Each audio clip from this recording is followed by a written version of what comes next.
I've been debating whether to share these stories for years now. They're all connected in ways I'm still trying to understand, and honestly, part of me hopes that putting them out there might help me make sense of what happened. Or maybe someone else has experienced something similar and can shed some light on it all.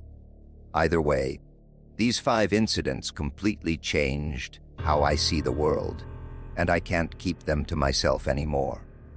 The neighbor's window. This first story happened when I was 15, living in the same house I'd grown up in my whole life.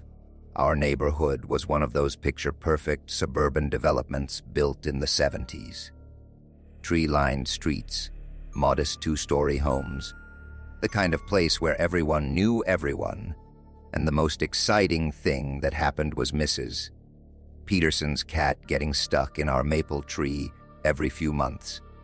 Our house sat at the end of a cul-de-sac, with only one neighbor directly across from us. The Hendersons had lived there since before I was born. Mr. Henderson was this quiet, methodical man who worked nights at the power plant and spent his days tinkering in his garage with old radios and broken appliances.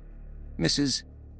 Henderson taught piano lessons out of their living room, and I'd grown up falling asleep to the muffled sound of scales and simple melodies drifting across the narrow street. Mr. Henderson was the kind of neighbor every kid should have. When I was learning to ride a bike, he was the one who spent hours in our driveway, running alongside me with his hand on the back of my seat, never letting go until I was confident enough to ask him to. When our lawnmower broke one summer, he quietly mowed our grass every week until my dad could afford to buy a replacement. He never made a big deal about it, never asked for anything in return. He was just there, this steady, reliable presence that made the whole neighborhood feel safer. Mrs. Henderson was equally wonderful in her own way. She had this gift for making even the most tone-deaf kid sound like they had potential during their piano lessons.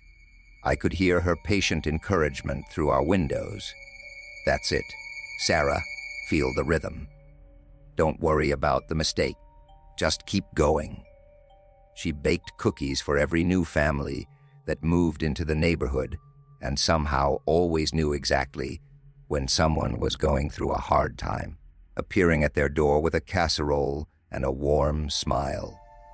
Everything changed the week the Hendersons went to visit their daughter in Oregon. I remember my mom mentioning it casually at dinner on a Tuesday night. The Hendersons would be gone for 2 weeks, maybe 3. They were going to meet their first grandchild, a little girl named Emma who'd been born the previous month. My mom had agreed to water their plants and bring in their mail, the kind of neighborly arrangement that had been going on between our families for as long as I could remember. The Henderson house had always been this constant, comforting presence in my peripheral vision. From my bedroom window, I could see directly into their upstairs rooms, and over the years, I'd grown accustomed to the gentle rhythms of their daily life. Mrs. Henderson would appear in their bedroom window every morning around 7, opening the curtains and letting in the morning light.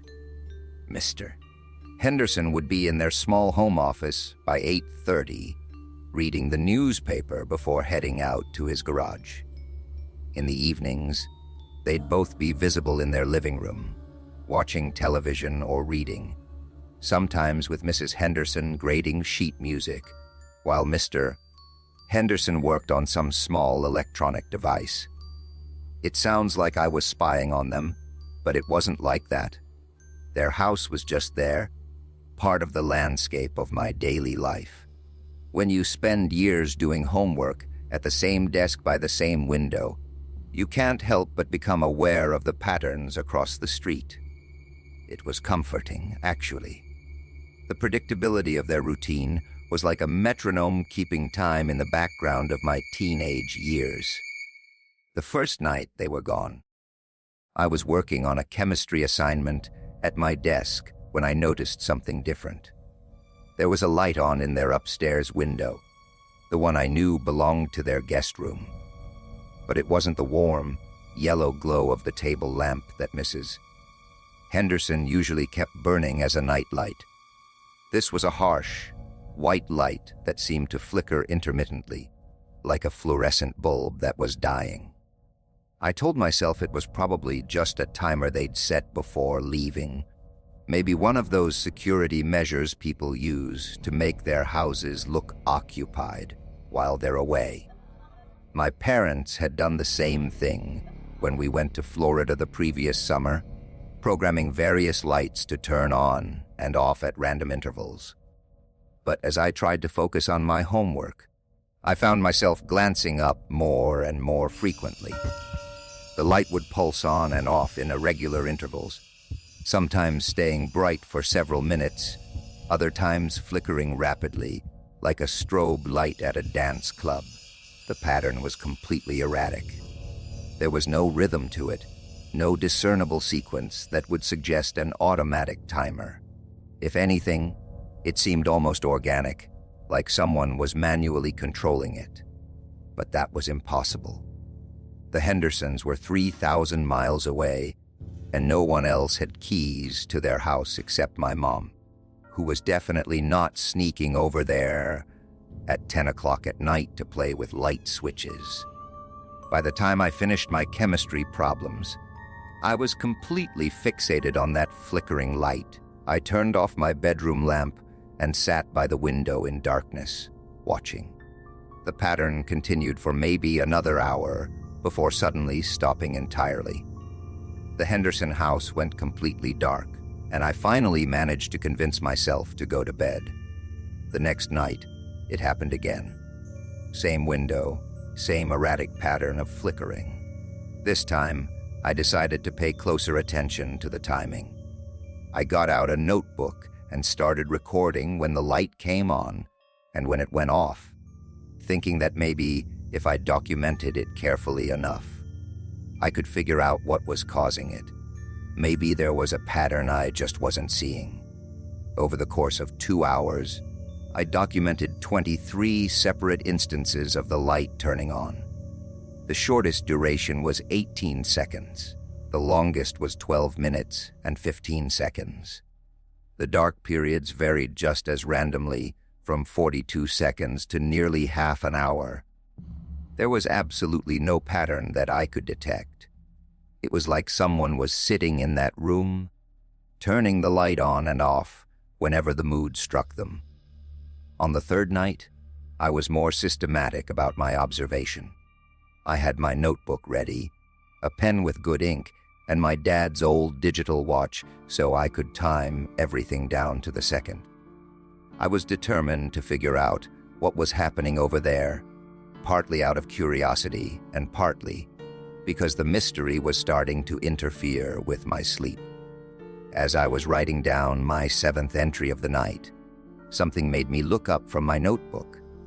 The light was on again, casting that harsh white glow through the guest room window, but this time I could swear I saw movement behind the glass. Just a brief shadow passing in front of the light, but definitely something moving inside the room. My heart started racing, and I pressed my face closer to my own window, straining to see more clearly. The shadow passed by again, more slowly this time, and then again from the other direction. It was definitely a person. Someone was inside the Henderson house.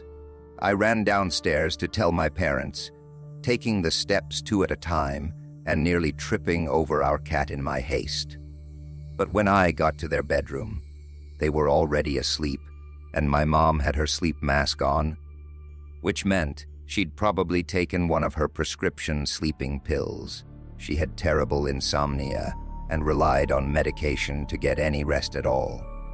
Waking her up after she'd taken a pill was like trying to wake the dead, and she'd be groggy and confused for hours afterward. For a moment, I considered shaking my dad awake, but then I started second-guessing what I'd seen.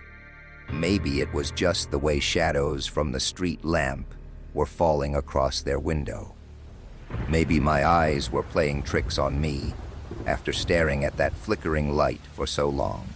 Our street had these old sodium vapor lights that cast everything in this weird orange glow, and they were notorious for creating optical illusions, especially when you were looking through multiple panes of glass.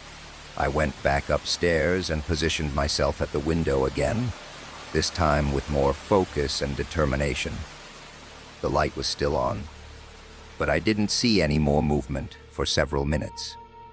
I sat there for another hour, barely blinking, but nothing else happened. Eventually, the light went off and stayed off for the rest of the night, leaving me to wonder if I'd imagined the whole thing. The fourth night, I was ready with better equipment. I'd borrowed my dad's binoculars from his fishing gear and set up a proper observation post by my window. I'd also made a decision.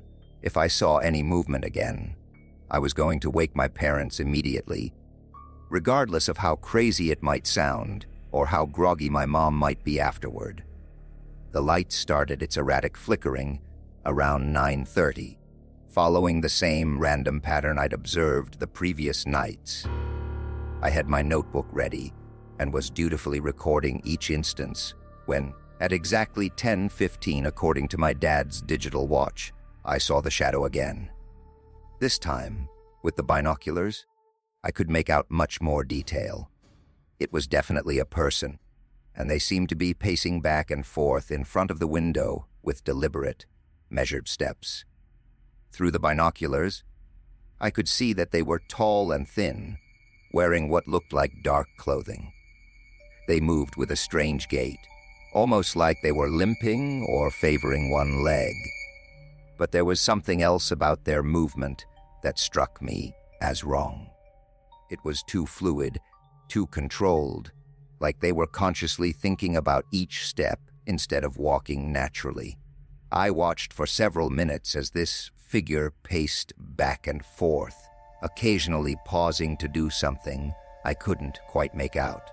At one point, they seemed to be examining something on the walls, reaching up toward what might have been a picture frame or a light switch. The whole scene had an unsettling quality, like watching someone search through a house that didn't belong to them. I was about to put the binoculars down and go wake my parents when the person stopped directly in front of the window. They stood there for a moment, perfectly still, and then they turned to face the glass. Even from across the street, even through the binoculars and the distance and the harsh white light behind them, I could tell they were looking out, looking directly at my house, looking, it seemed, directly at me. The feeling of being watched is something primitive and unmistakable. Every instinct I had was screaming that this person knew I was there, that they were aware of my presence just as acutely as I was aware of theirs. It was like being locked in a staring contest with someone across a crowded room. Except the room was our entire neighborhood, and the stakes felt infinitely higher. I dropped the binoculars and immediately ducked down below my windowsill, my heart pounding so hard I was sure it could be heard across the street. The rational part of my brain was trying to convince me that there was no way someone could see me from that distance. In the dark, through two sets of windows.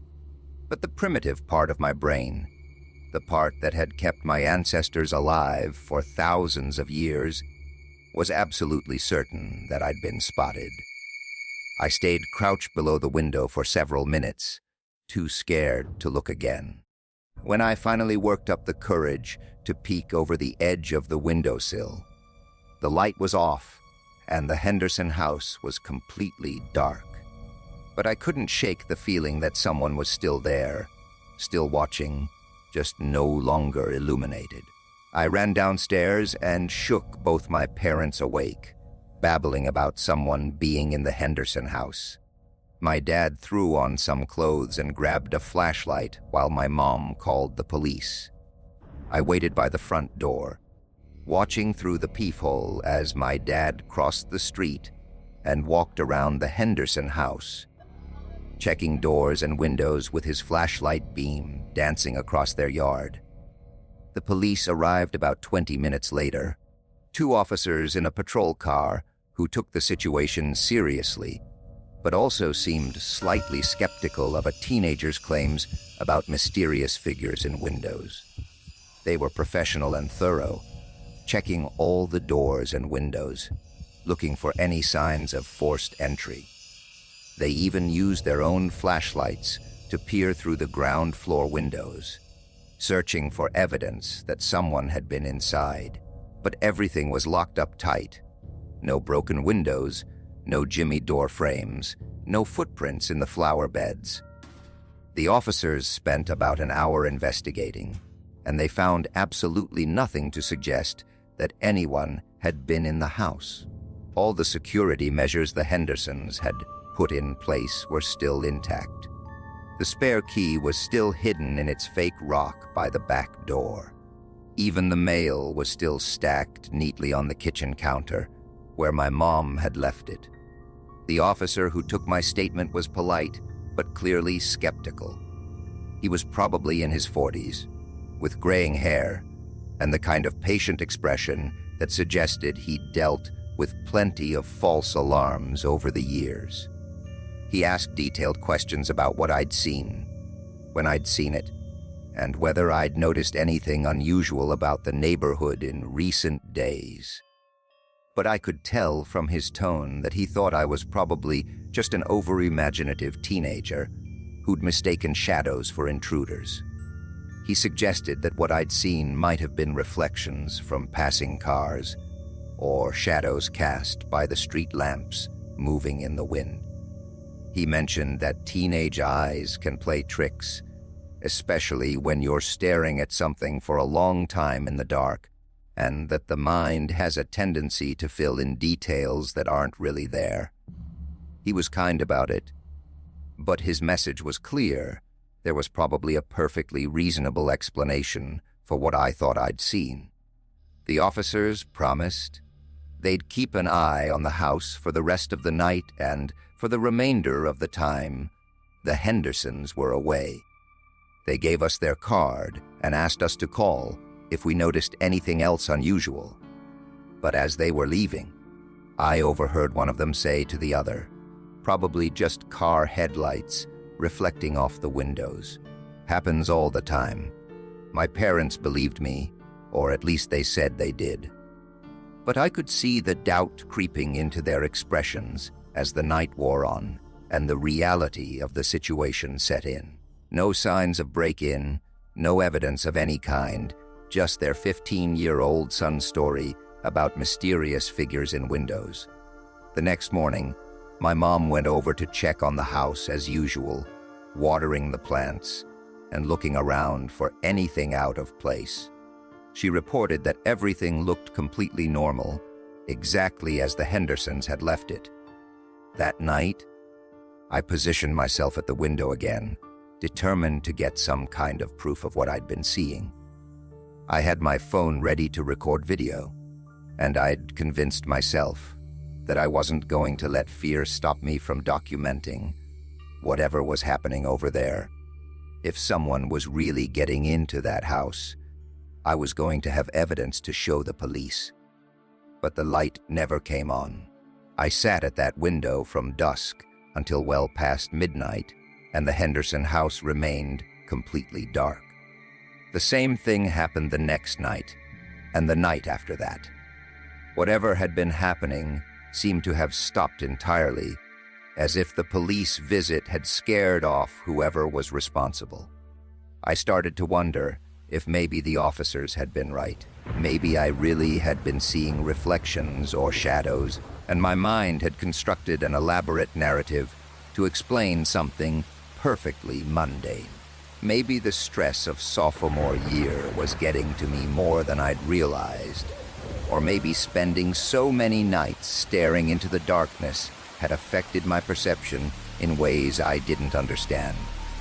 The Hendersons came home on a Thursday afternoon, 2.5 weeks after they'd left.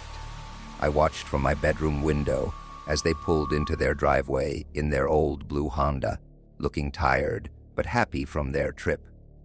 Mr. Henderson waved at me when he noticed me watching, the same friendly gesture he'd been giving me for years. And Mrs. Henderson smiled and called out something about bringing me pictures of their new granddaughter. That evening, while I was working on a history essay about World War II, I saw Mrs. Henderson in their upstairs bedroom window. She was moving around the room in her usual way, probably unpacking or getting ready for bed after their long journey. The light she had on was the familiar warm, yellow glow I'd been accustomed to seeing for years, not the harsh white light that had flickered so erratically while they were gone. I was actually feeling relieved, like whatever strange episode I'd experienced was finally over. The Hendersons were home, their house was back to its normal rhythms, and I could stop obsessing over mysterious lights and shadowy figures. Maybe it really had been some kind of electrical malfunction, or maybe I'd let my imagination run wild during a stressful time. Either way, life could go back to normal. But as I was getting ready for bed that night, something made me glance across the street one more time. Mrs. Henderson was still visible in their upstairs bedroom, but something about her movement seemed strange. She kept walking back and forth in front of the window in the same repetitive pattern, like she was pacing or searching for something she couldn't find. I grabbed the binoculars, which I'd kept on my nightstand since the incident with the police. What I saw through the lenses made my blood run cold and confirmed that whatever had been happening while the Hendersons were away was far from over. The person in the window was definitely not Mrs. Henderson. It wasn't Mr. Henderson either. It was someone else entirely. Someone I didn't recognize, wearing what looked like Mrs. Henderson's floral nightgown, the one I'd seen her in countless times over the years when she'd appear briefly in the window before drawing the curtains for the night. But the body inside the nightgown was all wrong. Too tall, too thin, moving with that same strange, unnatural gait I'd observed nights earlier. The proportions were off in a way that made my stomach turn, like someone had taken a normal human frame and stretched it in directions bodies aren't supposed to stretch. As I watched through the binoculars, my hands shaking so badly I could barely hold them steady, the figure stopped pacing and turned toward the window. It pressed its face against the glass, and even from across the street, even in the dim bedroom lighting, I could see that something was horribly wrong with its features. The face was too long, the eyes too far apart, the mouth too wide. It was like looking at a crude approximation of human features, created by something that had studied people, but didn't quite understand how they were supposed to fit together. The thing raised one hand and pressed it against the window right next to its distorted face. Its fingers were impossibly long, with too many joints, and they moved in ways that violated every understanding I had of human anatomy. The digits bent and flexed independently, creating shapes that no normal hand could make, and they left smudges on the glass that seemed to spread and shift even after the hand had moved away. It stood there like that for what felt like hours, but was probably only a few minutes, face and hand pressed against the glass, staring directly at my house, staring directly at me. The feeling of being watched was even more intense than it had been during my previous encounters.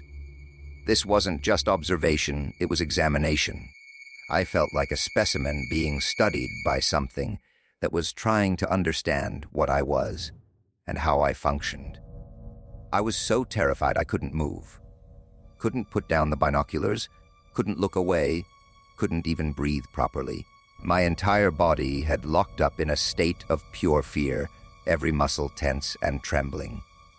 Part of me wanted to scream for my parents, but I couldn't make my voice work. Part of me wanted to run from the room, but my legs wouldn't respond to my mental commands. Eventually, the figure stepped away from the window and resumed its pacing. But now I could see that its movement wasn't random at all. It was following a deliberate pattern, tracing the same path over and over again, like it was wearing a groove in the bedroom floor, and periodically, it would stop and turn toward my window as if checking to see whether I was still watching, still frozen in place by fear and fascination. The worst part was the sense of intelligence behind its actions. This wasn't some mindless creature stumbling around in the dark. It was methodical, purposeful, aware. It knew I was watching, and it was performing for my benefit, showing me something I wasn't supposed to see, but couldn't bring myself to ignore. I don't know how long I stood there at my window, trapped in that horrible staring contest. At some point, exhaustion must have overtaken fear, because the next thing I remember is waking up on the floor next to my bedroom window, still clutching the binoculars. It was morning, and across the street, the Henderson house looked perfectly normal. Mrs. Henderson was in her kitchen making coffee. Mr. Henderson was already out in his garage, and everything seemed exactly as it should be. I never told anyone about that final night. By that point, I was seriously questioning my own sanity. Maybe the stress of the previous weeks had finally pushed me over some kind of psychological edge. Maybe I'd fallen asleep at the window and experienced an incredibly vivid nightmare. Maybe everything I thought I'd seen was just the product of an overactive imagination combined with too little sleep and too much anxiety. But deep down, I knew what I'd witnessed was real. Something had been in that house while the Hendersons were away, something that had been watching me as carefully as I'd been watching it. Something that had been learning about human behavior by observing the normal rhythms of suburban life. And somehow, that something had remained behind when the real Hendersons returned, hiding in plain sight by wearing their clothes and mimicking their routines. The Hendersons never mentioned anything unusual about their house when they returned. If anything had been disturbed during their absence, they gave no indication of noticing. Their mail was neatly stacked, their plants were healthy and well watered, and all their belongings seemed to be exactly where they'd left them. My mom had done such a good job taking care of their house that they brought her a bottle of wine and a thank you card when they got back from Oregon. Life went back to normal after that, at least on the surface. Mrs. Henderson resumed her piano lessons, and I could hear her patient encouragement drifting across the street. "That's beautiful, Michael. Remember to count the beats." Mr. Henderson went back to his garage projects, and the familiar sounds of his work filled the neighborhood during the day. The predictable rhythms of their daily routine continued unchanged, at least as far as anyone else could tell. But I never felt comfortable looking out my bedroom window again. Even during the day, even when I could clearly see the Hendersons going about their normal activities, I couldn't shake the memory of that wrong face pressed against their glass. I moved my desk to a different wall and started doing my homework in the living room, claiming I needed better lighting for my assignments. I kept the binoculars hidden in my closet, but I never used them again. Some things, I learned, are better left unobserved. Some questions are better left unanswered. And sometimes, the most terrifying truth is that you'll never really know whether what you saw was real or just a product of your own fearful imagination. The Hendersons moved away 3 months later, right before Christmas. They said Mr. Henderson had gotten a better job offer in Arizona, that they'd been thinking about relocating somewhere warmer for retirement anyway. They sold their house to a young couple with twin daughters, and within a few weeks, the new family had settled in comfortably. But sometimes, on nights when the moon is dark and the street lamps cast long shadows, I still find myself glancing across the street from my parents' living room window. And occasionally, just occasionally, I think I see something moving in that upstairs window. Something that doesn't belong to the new family. Something that might have been waiting there all along, patient and watchful, ready to study the next set of human subjects who would unknowingly provide it with lessons in how to blend in. The recording. The second incident happened about 6 months after the Henderson House situation, and it's what convinced me that what I'd seen across the street hadn't been a product of stress or imagination. This one involved technology, which made it much harder to dismiss as a hallucination or false memory. I was 16 by then, a junior in high school, and I'd gotten my first real job working at a local electronics store called Circuit Systems. It wasn't a big chain store, just a family-owned business that specialized in selling and repairing audio equipment, car stereos, and home theater systems. The owner, Mr. Kowalski, was this old Polish immigrant who knew more about electronics than anyone I'd ever met. He could diagnose a problem with a stereo system just by listening to the way it was malfunctioning, and he had this incredible ability to fix things that other people had given up on as hopeless. I worked there after school and on weekends, mostly doing basic stuff like organizing inventory, cleaning equipment, and helping customers load heavy speakers into their cars. But Mr. Kowalski was a natural teacher, and he started showing me how different electronic components worked, how to use a soldering iron properly, and how to read circuit diagrams. It was fascinating work, and for the first time in my life, I felt like I was learning skills that might actually be useful in the real world. The store had this back room where Mr. Kowalski did most of his repair work. It was cluttered with broken stereos, old televisions, and boxes of spare parts that he'd accumulated over 30 years in business. But it was also where he kept his really interesting equipment, oscilloscopes, signal generators, and these incredibly sensitive audio analyzers that could detect sounds far beyond the range of human hearing. One slow Tuesday afternoon in late spring, Mr. Kowalski was working on a particularly challenging repair job.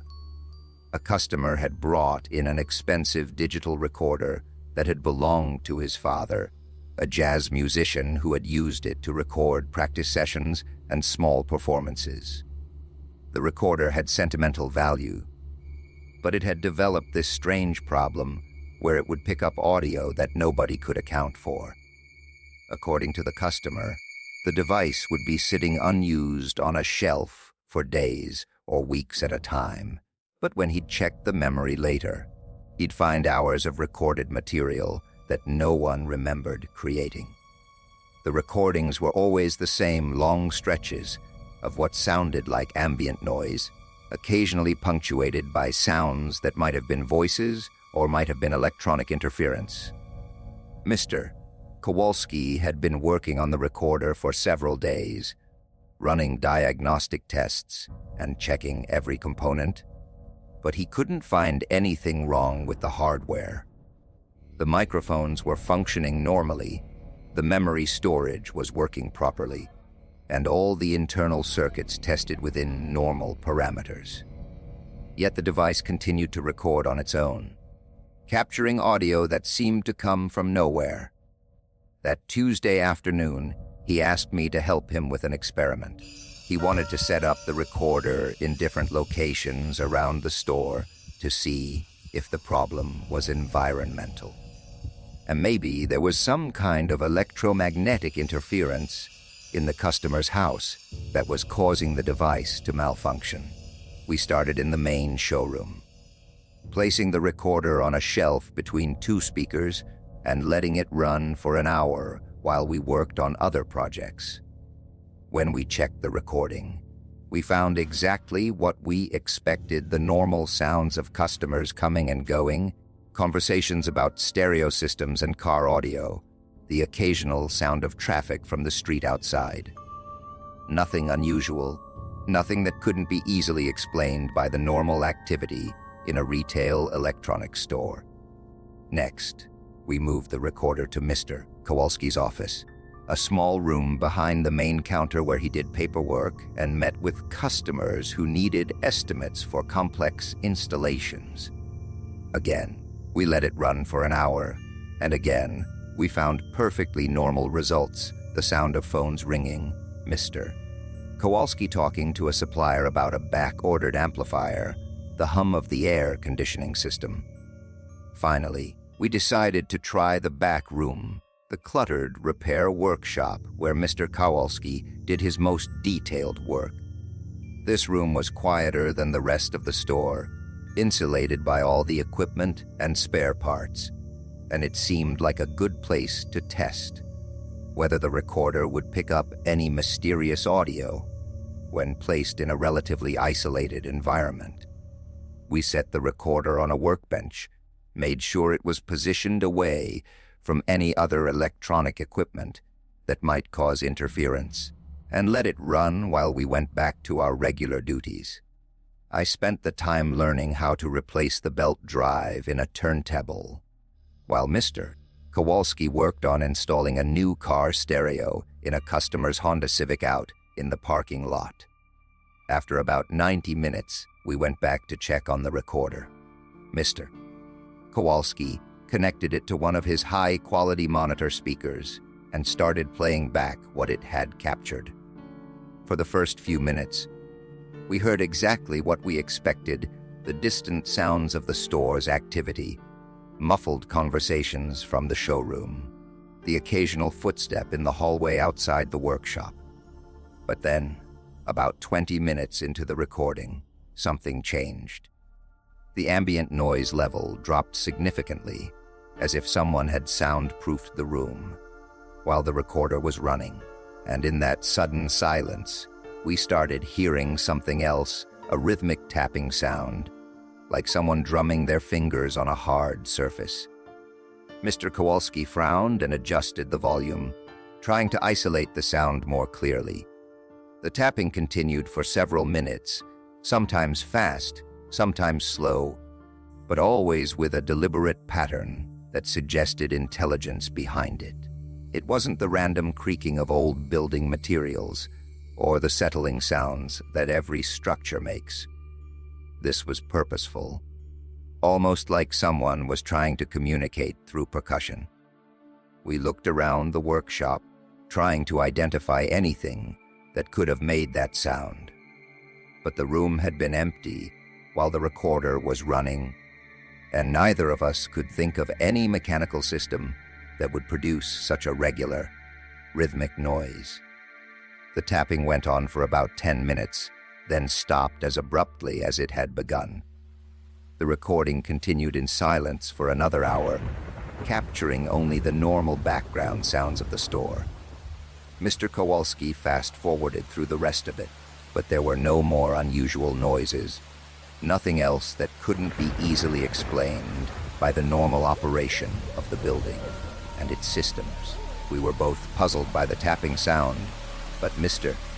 Kowalski suggested that it was probably just thermal expansion in the metal shelving units, or maybe some kind of electrical interference from one of the other devices in the room.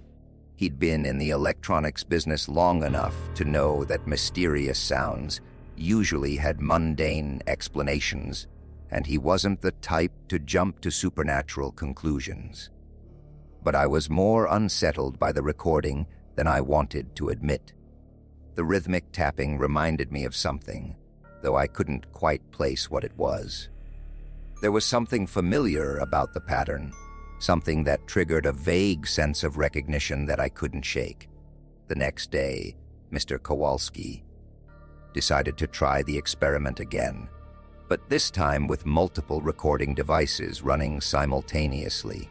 He wanted to see if the problem was specific to the customer's recorder or if other equipment would pick up the same mysterious audio.